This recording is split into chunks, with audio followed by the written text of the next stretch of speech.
মই বৰ্তমান উপস্থিত আছোঁ যি নুমলীগড় কাষৰীয়া মিঠাম চাপৰি অঞ্চলত। যি নুমলীগড় দেখিবলৈ পোৱা গৈছে, আজি বনৰীয়া হাতীয়ে আজি উপদ্ৰৱ চলাইছে, যি কৃষকৰ যি সোণালী সপোন চুৰমাৰ কৰা পৰিলক্ষিত হৈছে। মোক কেমেৰা পাৰ্চনে দেখাব এখন ৰঙালাও পথাৰ আছিলে, যিখন 7 বিঘা ৰঙালাও খেতি কৰিছিলে কৃষকে। এই যোৱা নিশা যি হাতী উপদ্ৰৱে এই কৃষকৰ ৰঙালাও খেতি যি ৰঙালাও পৰিণত হৈছিলে, যিখিনি ৰঙালাও তেখেতে ভাবিছিলে বজাৰত নি পেলাই কিছু টকা অৰ্জন কৰিম।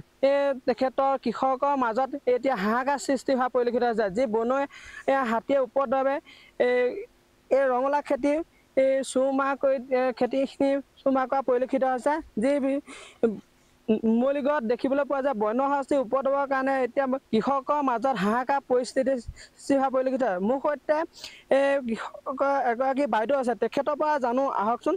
আপোনালোকে দেখিবলৈ পোৱা গৈছে ৰঙালাও খেতি কৰিছিলে, কিমান খেতি কৰিছিলে আৰু কি হ'ল কি ক'ব? এইটো আমি খেতি কৰিছিলোঁ, এতিয়া বৰ্তমান আমাৰ খেতিৰ গোটেইখিনি নষ্ট হৈছে। আমি প্ৰকাশ কৰিব নোৱাৰা হৈ গৈছোঁ। ৰাতিৰ ভিতৰতে বন্যহস্তীয়ে আহি উপদ্ৰৱ কৰি আমাৰ আকস্মিক দুৰ্ঘটনা এইটো আমি ক'ব পৰা নাই। আমাৰ অতি দুখৰ বিষয়।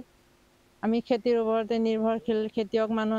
আমিতো একো উপাৰ্জন কৰিব নোৱাৰোঁ। আমাৰ খেতিয়ে উপাৰ্জনৰ মুখ। এতিয়া আমি গোটেই ৰাতিটোৰ ভিতৰতে আমাৰ নষ্ট কৰি দিলে।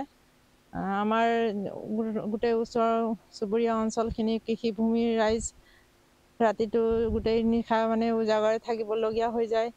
আজি 4-5 দিন হ'ল বন্যহস্তীৰ জাক আহি 50-60টা 40টামান জাক আহিব ইফালে সিফালে বিভিন্ন ফালে ভাগ হৈ পেলাই মানুহে খেদিবও নোৱাৰা হৈ গৈছে।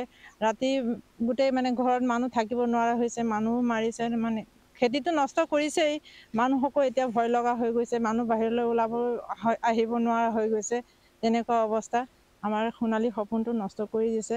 আপোনালোকে কিমান খেতি ৰঙালাও খেতি কৰিছিলে? আমি 7 বিঘা ৰঙালাও খেতি কৰিছিলোঁ। এতিয়া আধাখিনি নষ্ট হৈ গ'ল, আধা কুমলীয়া হৈ পৰি আছে। এতিয়া পুৰত হোৱা পৰিণত হৈ যিখিনি আমি বজাৰলৈ নিব পৰা হৈ আছিলোঁ, সেইখিনি আমাৰ গোটেইখিনিয়ে নষ্ট কৰি দিছে। এতিয়া ৰাতিপুৱাৰ পৰা মই ৰঙালাওখিনি বুটলি আছোঁ, ছিঙি আছোঁ, টেলাৰত নি আছোঁ। ঘৰত নিনো, এতিয়া আধাখিনি নষ্ট হ'ব, আধাখিনি দিব পৰা হ'বনে নাই, কি পাম কি নাপাম তাকো এতিয়া ক'বও নোৱাৰোঁ। আমাৰ যিখিনি চাহিদা অনুমতে নহয়, সেইটো ভাবিছোঁ আৰু কি কৰিম। এই ক্ষেত্ৰত আপুনি বিভাগীয় কি অনুৰোধ জনাব? এই বিভাগীয় কৰ্তৃপক্ষই এতিয়া যিখিনি বন্যহস্তীৰ উপদ্ৰৱ হৈ আছে, বন বিষয়াৰ লোকসকল আহি আমাক নিজ চক্ষে চাই আমাক ক্ষতিপূৰণটো অকণমান চাই দিব নেকি, আমাৰ দুখ কষ্টবোৰ উপলব্ধি কৰিবলৈ নেকি তেখেতসকলে অকণমান চাই দিব বুলি মই আশা কৰোঁ। তেখেতসকলক বিনম্ৰ অনুৰোধ কৰোঁ, ভৱিষ্যতে এনেকুৱা ঘটনা নহওক, যাতে মানুহৰ ওপৰতো নহওক, খেতি বাতিৰ ওপৰতো নহওক। আমাৰ ভৱিষ্যতটো অকণমান কল্পনা কৰিব তেখেতসকলে বুলি মই আশা কৰোঁ।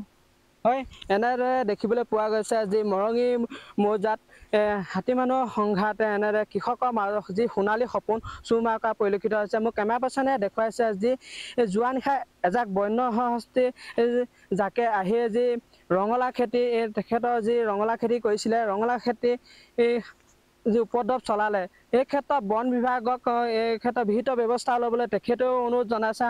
আমাৰ ফালৰ পৰা অনুৰোধ থাকে যি